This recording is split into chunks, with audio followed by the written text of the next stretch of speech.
Саламатсыздарбы? Биздин ободо программада Сулайман Кайыпов, профессор, тарыхчы, тилчи. Рахмат сизге убакыт таап келгениңиз үчүн.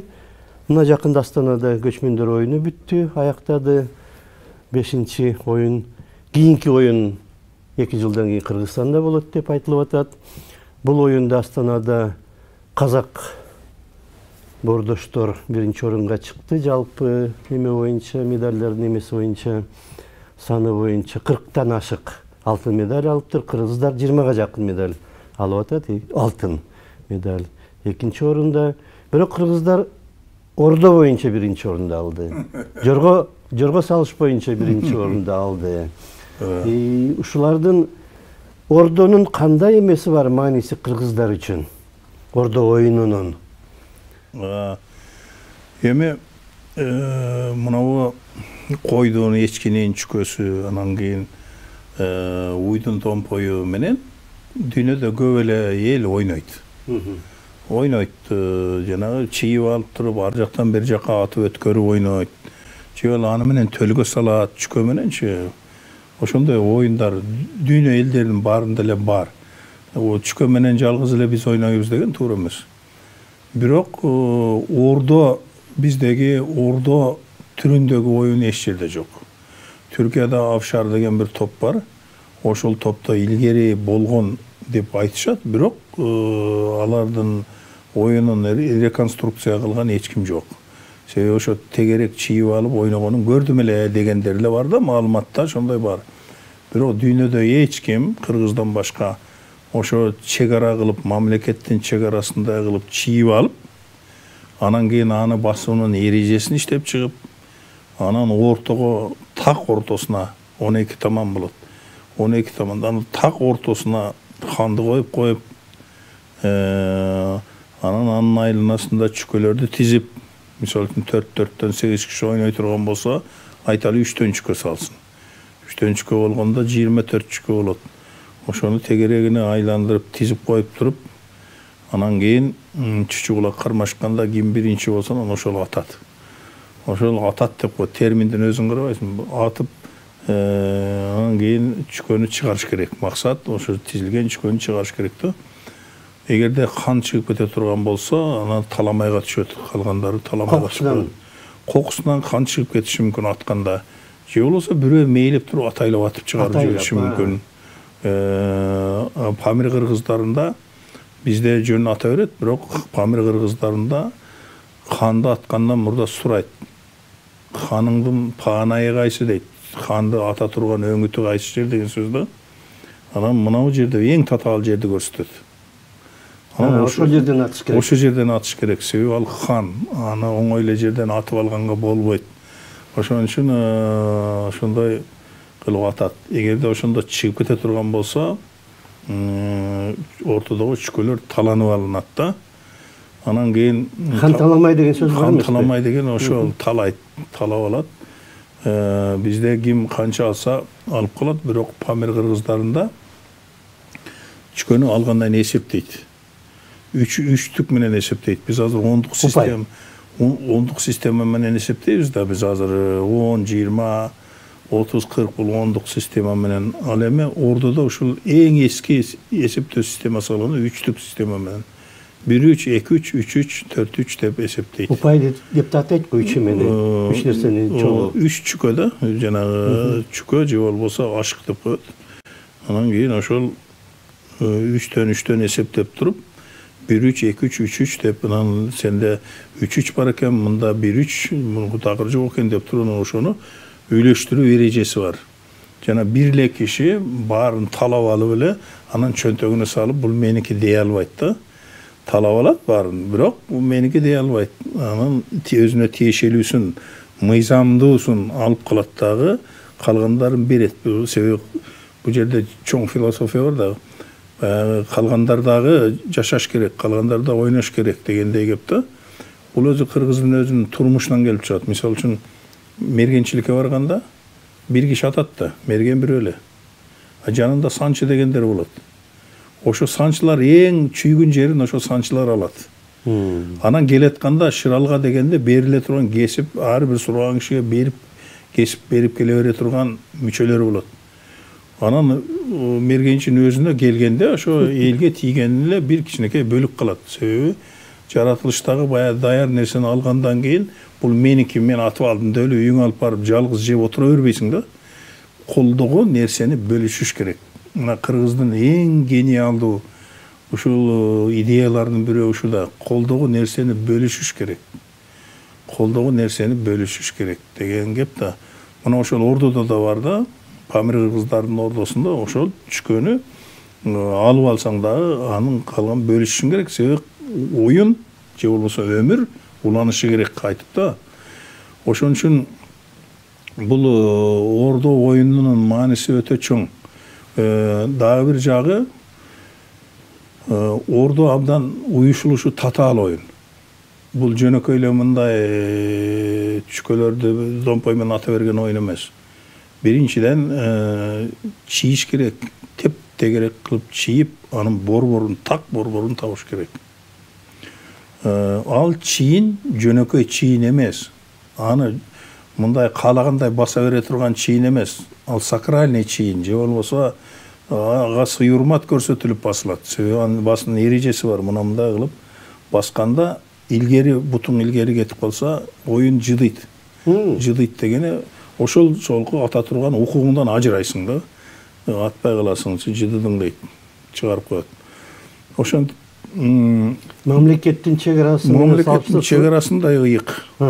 Ошол албетте мамлекеттүүлүгүн жоготуп койгондон кийин кыргыздар ошентип оюнга айландырып алып, ошо чегаранын символ катары, мындай код катары кармап, жанагы ордонун чегарасын, чийинин код катары ошо кармаган да. Ошон үчүн чийинди басуу, чектен өтүү туура эмес деген түшүнүк дайыма кыргыздардын аң сезиминде жашап турган. Анан ордо абдан катаал, так эрежелер менен жүрөт.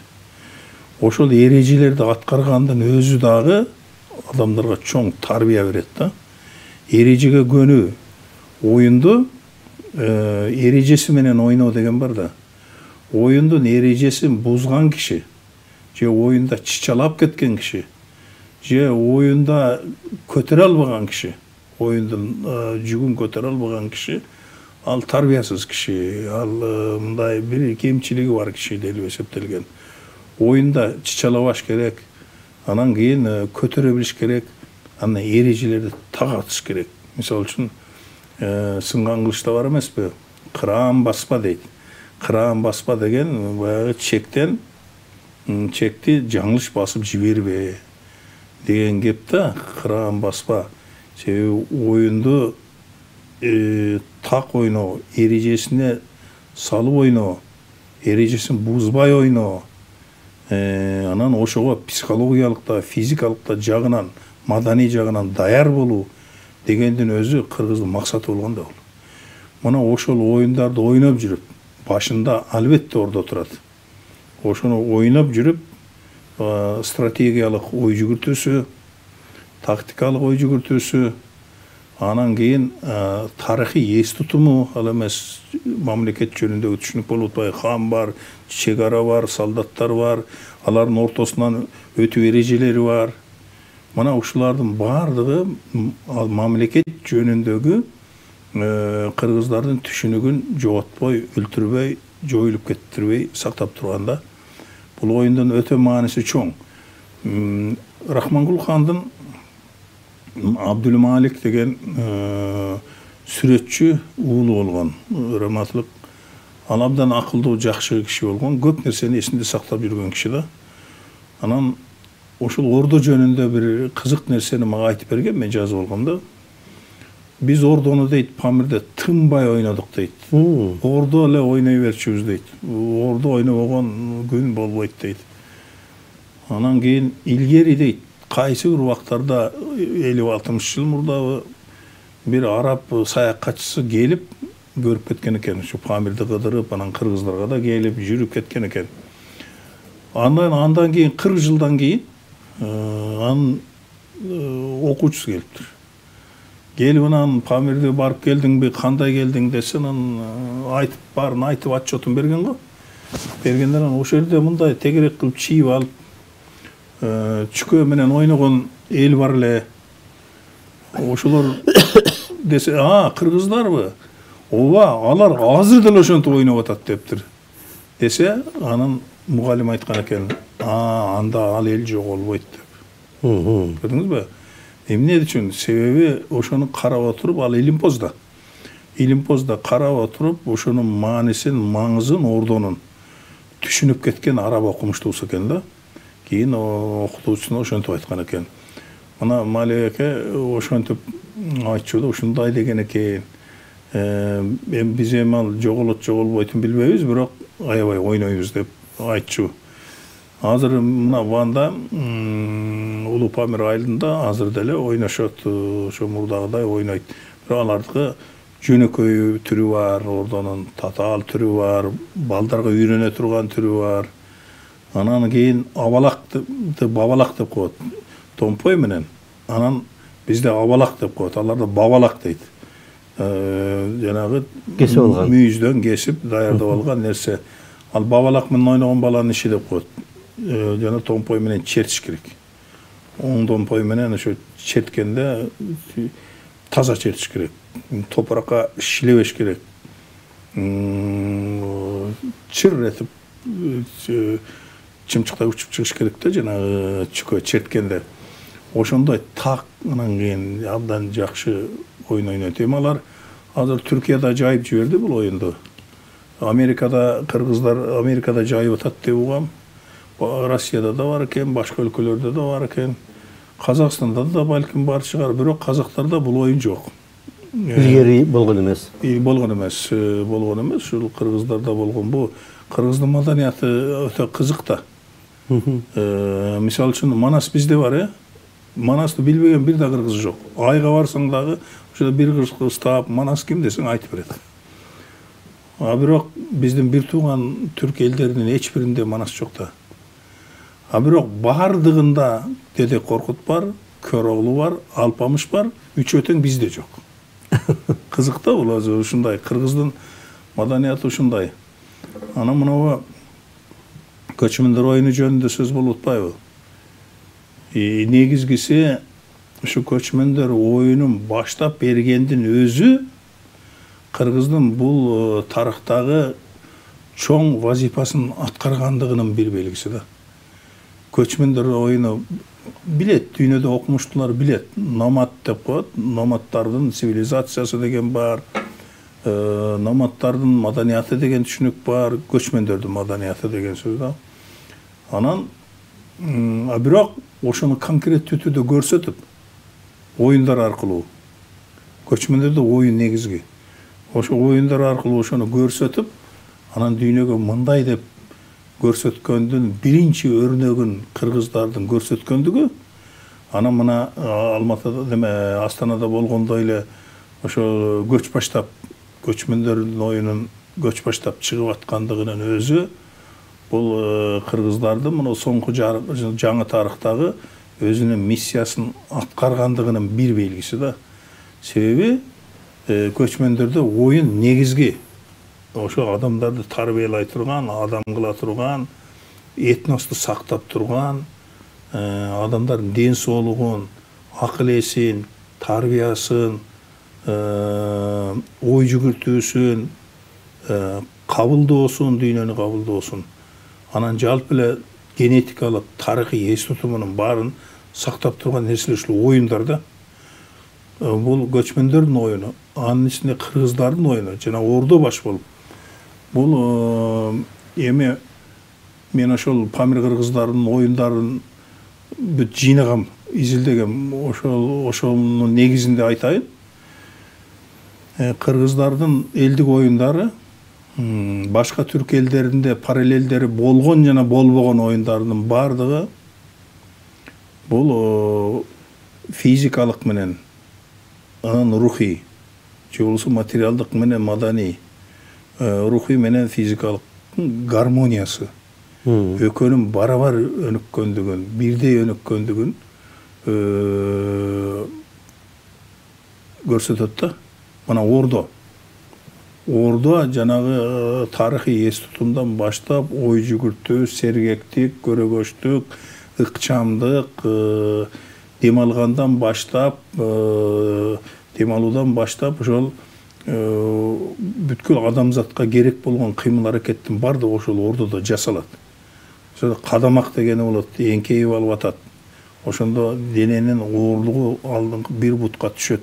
Бир бутты артка жиберип туруп, бир бутка оорлугун коюп туруп, анын тең салмактуулугун сактап туруп атат. Мунун өзү муну ар бир киши кыла ала турган нерсе эмес. Же болбосо тоорумак дегени болот. Тоорумай. Тоорuganda мындай кылып айланып келип туруп, бир бутун такымына бир бутун мындай илип, жалгыз буттап туруп, анан кийин жанагыны тескери тооруп алат мындай кылып. Ошо тоорuganda чүкө чектен сыртка чыгып кетиш керек дагы. Эгер кыйын болсо атып аткан киши томпой барып ичке түшүп калат. Анан кийин ичке түшкөндөн кийин анан ичке барып отуруп алып, анда эрежеси бар. Эки чүкөнүн ортосуна отурбаш керек. Этегиң жерге тийип калбаш керек. Бүт эрежеден турат да. Кийим жерге тийбеш керек. Кийим жерге тийбеш керек. Ошондон анан кийин абдан сулуу болуп отуруп алып туруп, ал отуруштун өзүнүн дагы эрежеси бар. Анан кийин жанагы чүкөлөрдү атканда кыймыл аракет так болуш керек. Ушундай сулуу болуш керек. Ошондуктан ордо оюнунун көрүүчүлөрү да болот да. Көрүүчүлөр болот. Анан ошол ордону кыйын аткандар ошону көркүнгө чыгарып, кыймыл аракеттери так болуп, ошондой жигиттер абдан бааланат. Ай, ананча ордону абдан жакшы атат деп. Анан ордону жөнөкөй эле киши мындай ата албайт. Ордону атыш үчүн эле физикалык күч, акыл эс, сергектик, көрөгөчтүк, ыкчамдык болуш керек. Андан кийин акылга байланыштуу нерсе, мисалы үчүн бир нерсени атып ошо тийгизиш үчүн орусча сосредоточение деп коет го. Көңүлдүн бардыгын бир нерсеге буруу, жыйноо, акыл эсти топтоо. Ошол болуш керек да. Ал көп кишиде болбойт да. Ошондуктан ал атканда ары бери кетип калат. А жанагындай касиети бар кишилер ал акыл эс менен, когниция менен байланыштуу да. Ошол атканда дал тиет да. Ошон үчүн алардын ичинен ошол мыкты чыкма жигиттер, мыкты чыкма оюнчулар ошо ордо оюнунда эле сыналып калат да. Кимдин эмнеге жарай тургандыгын ордо оюну көрсөтүп коет. Ордон акылдуу кишилер деле кыйын ойнойт. Мындай акыл болуш керек, а жерде акыл болбосо болбойт. Ошон үчүн бул кыргыздын ордо оюну баш болуп, бул бизди ушул кезге чейин алып келген, сактап келген, жана араб окумуштуу айткандай анда алар жоголбойт деп, ушу ордо оюнун ойноп отуруп келгенбиз да. Анан ордонун түбүндө төлкө да бар. Мисалы үчүн чоң нерселер болордо сөзсүз түрдө ордо ойношкон. Көп убакта ордодон тарыхта чыда чыгып кеткен убактар болгон. Манаста да ордо ойнолот. Кыскасы, ордо деген бул биздин, кыргыздын өзүнүн тапкан мындай спорттук шедеври да. Бул келечекте, мына менен олиялык кылбай эле коеюн, бирок бул келечекте олимпиадалык оюн сөзсүз болот да. Себеби мунун немеси ошондой. Мүмкүнчүлүгү ошондой, мазмуну ошондой. Мына муну эгерде үйрөнүп ала турган болсо, башка элдер алар ойной турган болсо, бул көп жакшы тарбиялык мааниси бар оюнда. Ошон үчүн баягы дүйнөнү тарбиялаш үчүн кыргыздардай чыдамкай, кыргыздардай толеранттуу, кыргыздардай баарын чыдап көтөрө берген сабырдуу, бирок сабыры кетип таптакыр болбой калганда томкуруп таштай турган касиетке жетиш үчүн ордо ойнош керек да. Ордонун ушундай касиети бар. Анан кийин интеллектуалдуу оюндар бар. Мисалы үчүн табышмак айтуу, жаңылмач айтуу дегендер да оюн болгон да. Оюн түрүндө болгон бул мурда. Табышмак айтканда деле акыл эс, анан физикалык жактан өнүгө турган жерлери бар анын. Мисалы табышмакты айтат. Бир айтат. Тез айтат. Андан кийин жай айтат. Анан мынакей деп дагы бир жолу жай айтат. Үч айтканда жаттап калыш керек. Жаттап калыш үчүн эс тутуму иштеш керек. Каршыдагынын. Эстеп калыш керек да. Анын жандырмагын табыш үчүн ойлонуш керек. Элестетиш керек. Көркөм элестетиш керек. Логикалык жактан болуш керек. Анан таба албай калса, ага ар кандай тапшырмаларды берет. Мисалы үчүн түлкү тиштетем деп коюшу мүмкүн. Түлкүнүн куйругун лай кылып, бет арчыны тиште дейт, эңкейип алып туруп, качат, тиги ошону тиштеш керек. Ошондо жана кыймыл аракетти жасап жатып, биринчиден күлкү чыгат. Экинчиден ал кадимки эле физикалык упражнение сыяктуу да, көнүгүү сыяктуу. Анан мунун эң кызык жери мына психологиялык жактан тарбиялоо. Ордо да ошондой. Себеби утулуп калган шылдыңга кабылат. Шылдың да тарбиянын бир түрү. Утулуп калган шылдыңга кабылат.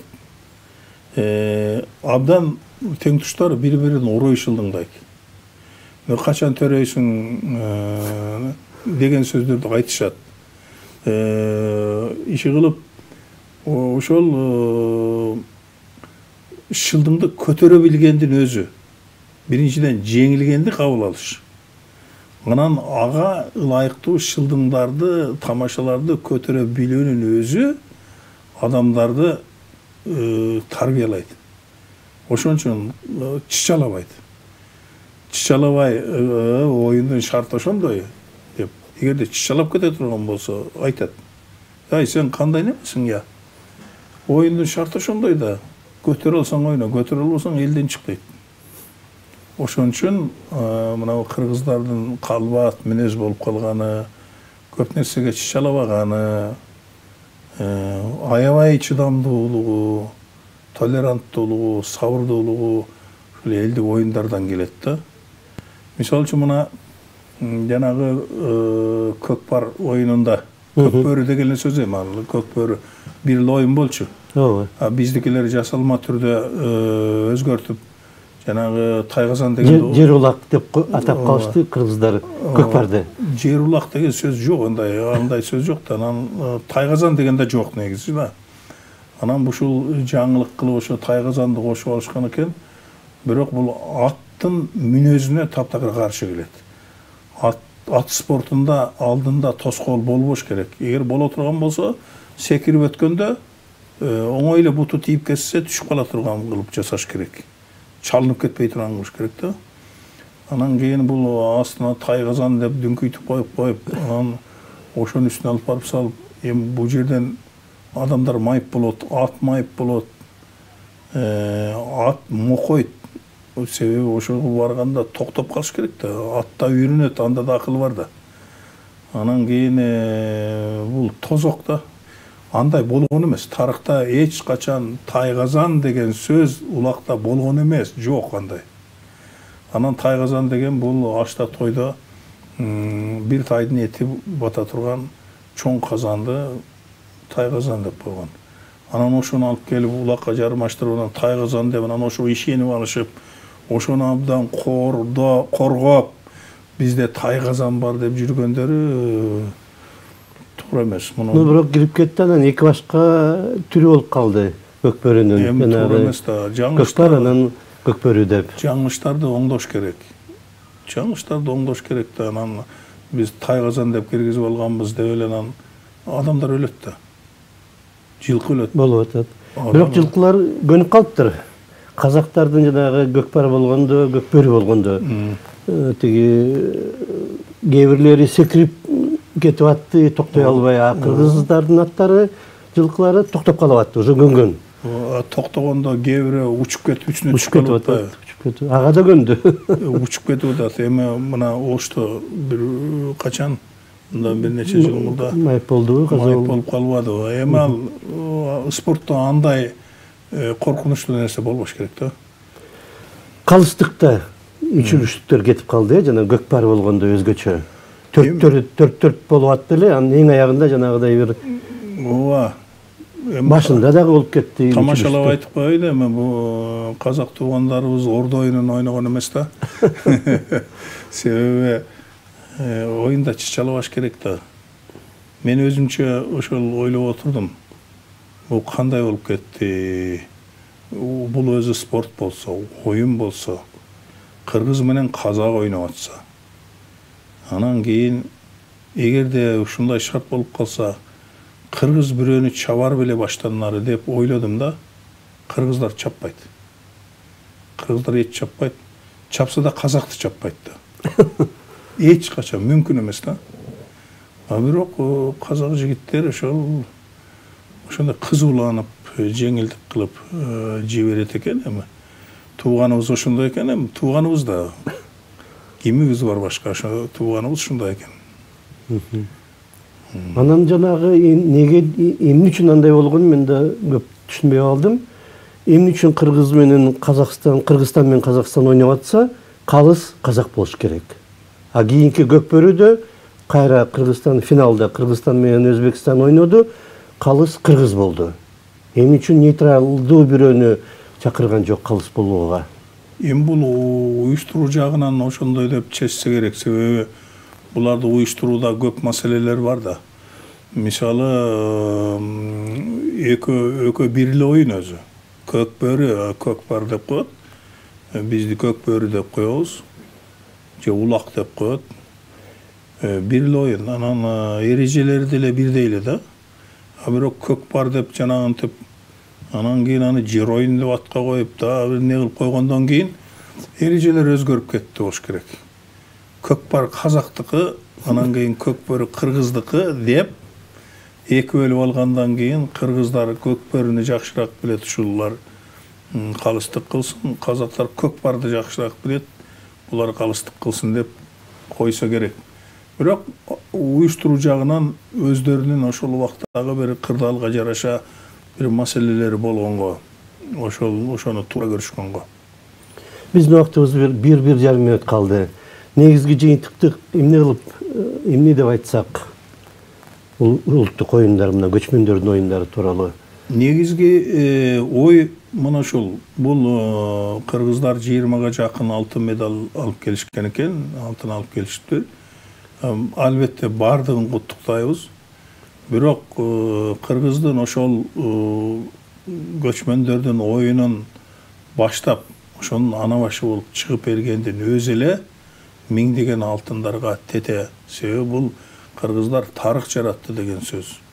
Ошол эч ким жасай элек көчмөндөр оюнун тизип, ошону көчмөндөр оюну мындай деп башка өлкөлөргө да жайып, ушуну өнүктүрүп кетүүгө, аябай өөрчүтүп, муну дүйнөгө таанытууга жол ачып койгондугу да.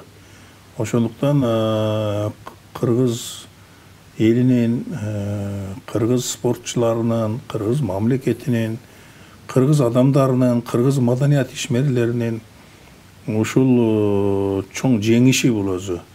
Эми бул кете берет. Кадимкиде олимпиадалык оюндар кандай болсо, ошондой болуп кете берет. Анан дагы оюндар кошулуп, биздин мына ордо жана башка оюндар кошулгандан бул жайылып кете турган болсо, анда көчмөндөр цивилизациясынын чыныгы жүзү ошондо ачылат. Биз көчмөн болгонубуз менен башкача көчмөнбүз. Өлкөсү жок, жери жок, көчмөн эмеспиз. Мамлекетибиз бар, жерибиз бар, цивилизация жараткан элбиз деген сөздү биз ушул оюндар аркылуу кыргыздар биринчи болуп айтып атат да. Ушунун өзү абдан сыймыктана турган окуялардын бири да. Рахмат. Рахмат сизге. Бизде конокто Сулайман Кайыпов болду, профессор, тарыхчы жана тилчи. Рахмат сизге. Саламат болуңуздар.